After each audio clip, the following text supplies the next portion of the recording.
तुमचं मूल पुस्तकासमोर 1 तास बसतं, पण खरंच 1 तास अभ्यास करतं का? पुस्तक उघडलेलं असतं, पेन हातात असतो, पण काही मिनिटांनी लक्ष दुसरीकडे जातं. कधी मोबाईलची आठवण, कधी आजूबाजूंचा आवाज, कधी अभ्यास खूप मोठा वाटतो, तर कधी विषय समजत नसतो. मग पालक म्हणतात तुझा अभ्यासात लक्षच नाही. पण थांबा, कदाचित मुलाला अभ्यास करायचा नाही असं नसून त्याला लक्ष केंद्रित करून अभ्यास कसा करायचा हेच अजून शिकायचं आहे. आज आपण जाणून घेणार आहोत मुलाला अभ्यासात लक्ष न लागण्याची 5 कारणं आणि त्यावरचे प्रॅक्टिकली उपाय. नंबर 1, अभ्यासाचं वातावरण योग्य नसणं. मुलं अभ्यासाला बसतात, पण आजूबाजूला टीव्ही सुरू आहे, कोणी मोबाईलवर बोलत आहे, सतत ये जा सुरू आहे. अशा वातावरणात लक्ष केंद्रित करणं कठीण होऊ शकतं. उपाय: मुलांसाठी शक्य असेल तर एक साधी स्टडी स्पेस तयार करा. टेबलावर फक्त आवश्यक पुस्तकं आणि साहित्य ठेवा. टीव्ही किंवा इतर अनावश्यक व्यत्यय आणणाऱ्या गोष्टी समोर ठेवू नका आणि मुलाला विचारा, इथे अभ्यास करताना तुला कोणत्या गोष्टीचा जास्त त्रास होतो? कारण कधी समस्या मुलात नसतेच, समस्या त्यांच्या अभ्यासाच्या वातावरणात असू शकते. नंबर 2, अभ्यासाचं टार्गेट खूप मोठं असतं. आज पूर्ण चॅप्टर कर असं सांगितलं की काही मुलांना सुरुवात कुठून करायची हेच समजत नाही. पूर्ण चॅप्टर म्हणजे खूप मोठं काम वाटतं, मग मुलं अभ्यास टाळू लागतात. उपाय: मोठं टार्गेट छोट्या भागात विभागा.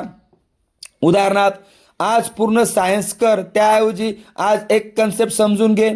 5 प्रश्न सोडव, 10 मिनिटं रिव्हिजन कर. छोटे टार्गेट पूर्ण झालं की पुढचं काम सुरू करणं सोपं वाटू शकतं. स्मॉल गोल, स्मॉल सक्सेस, मोर कॉन्फिडन्स. नंबर 3, मोबाईल आणि नोटिफिकेशन लक्ष विचलित करतात.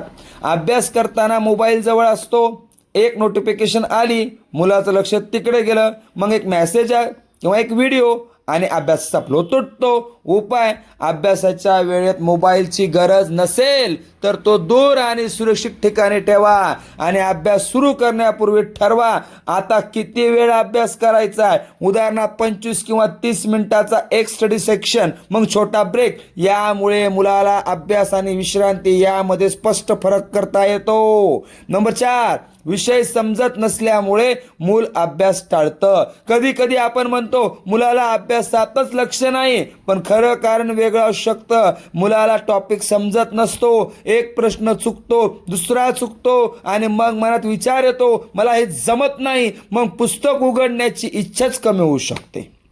उपाय: मुलाला विचारू नका तुला अभ्यास का करायचा नाही, त्याऐवजी विचारा यातला नेमका कोणता भाग तुला समजत नाही. मग त्या एक कन्सेप्ट पासून सुरुवात करा. कारण कधी कधी लक्ष न लागण्यामागे आळस नसतो, समज न झालेली गोष्ट असते. नंबर 5, अभ्यास पद्धत मुलांसाठी योग्य आहे का? काही विद्यार्थी एकाच पद्धतीने तासनतास वाचत राहतात, पण फक्त पुस्तकाकडे पाहणे म्हणजे प्रभावी अभ्यास असतो असं नाही.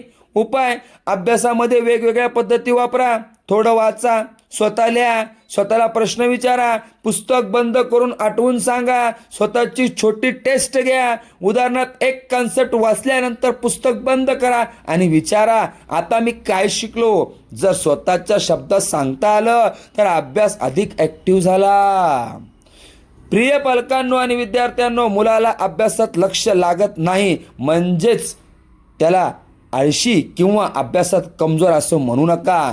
आधी शोधा, वातावरणात समस्या आहे का, टार्गेट खूप मोठा आहे का, मोबाईलमुळे लक्ष विचलित होतंय का, विषय समजत नाहीये का, अभ्यासाची पद्धत बदलण्याची गरज आहे का. कारण मुलाचं लक्ष कुठे जातंय हे शोधण्याआधी त्याला दोष देऊ नका. योग्य वातावरण, योग्य पद्धत आणि छोट्या छोट्या गोल्समुळे मुलाला स्वतःचा अभ्यास अधिक चांगल्या पद्धतीने करण्यास मदत होऊ शकते. आता पालकांनी कमेंटमध्ये नक्की सांगा तुमच्या मुलाचा अभ्यासात लक्ष सर्वात जास्त कशामुळे विचलित होतं. कमेंटमध्ये 1 ते 5 पैकी तुमचा पर्यायला हा व्हिडिओ प्रत्येक पालकापर्यंत शेअर करा. असे स्टडी स्किल्स, फाउंडेशन लर्निंग आणि स्टुडंट डेव्हलपमेंटसाठी सक्सेस स्टडी हबला फॉलो करा, सबस्क्राईब करा.